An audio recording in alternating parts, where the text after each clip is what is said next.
So, with respect to content marketing and making something go viral, really comes down to the thought process that you put in to actually create the content in the first place.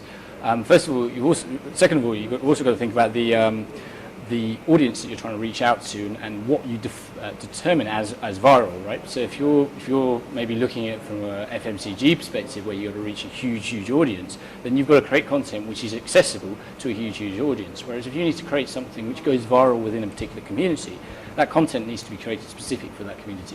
So it's very important you need to know what the audience is that you're trying to reach out to at the starting point, so that you can then work out what sort of content you need to develop. And then obviously, when it comes to it, you need to make sure that that content is accessible and something that will actually be wanted by that particular community or group that you're reaching out to. There are ways in which you can seed content to actually try and trigger the viral connect. So obviously, first things first, you work out your audience. Second thing, you have to really think heavily and smartly about what sort of content will actually reach that audience and then get to it. But the third thing is actually placing it in front of the audience. So you can use things like, say, Facebook, Google, YouTube, to actually disseminate that content out to the right audience and push it using ads, creatives or tie-ups to actually get the audience to see that content and actually start using it and sharing it.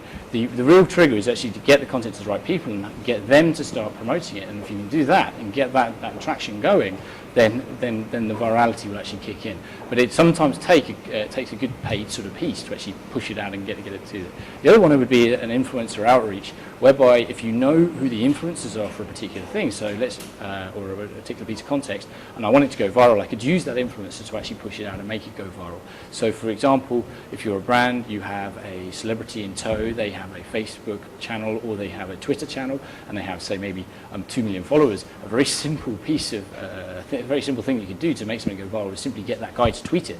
That one tweet of piece of content will automatically get you 10, 20,000 people pushing onto that content. And if content's well developed, well designed, and it's designed specifically for the right audience you're trying to reach to, then that content will actually inherently go out and go viral. But sometimes it takes seeding, sometimes it takes that push from a paid media perspective to actually get that content out to make it go viral. But content at the end of the day is king. It must be developed specifically for the audience you're trying to reach, and that audience really must be able to engage with that content in a way where they're willing to share it and push it out.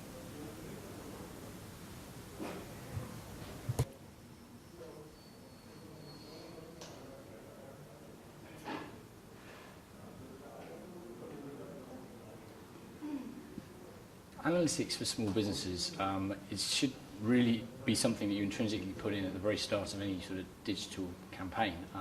Really, as a small business, the amount that you spend and the returns that you get are very kind of closely linked and very important for a small business. So obviously, if you have inefficiencies and you're not getting what you require back from the campaign, then you potentially could lose out on a lot of value and actually hurt your business. Analytics will allow you to get those efficiencies right from the very beginning, because you can see exactly where your marketing dollars are being spent and how those are resulting in value at the other end.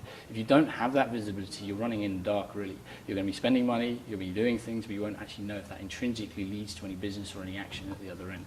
So it's actually critical that you do put that kind of bed in place where you can see the interactivity that's happening with your websites, with your social content, with any kind of activity that you're doing online, so you can make sure that you're mapping what you're doing to an efficacy sort of metric to make sure that what you spend and what you generate are in tow and that you're getting the value out of it.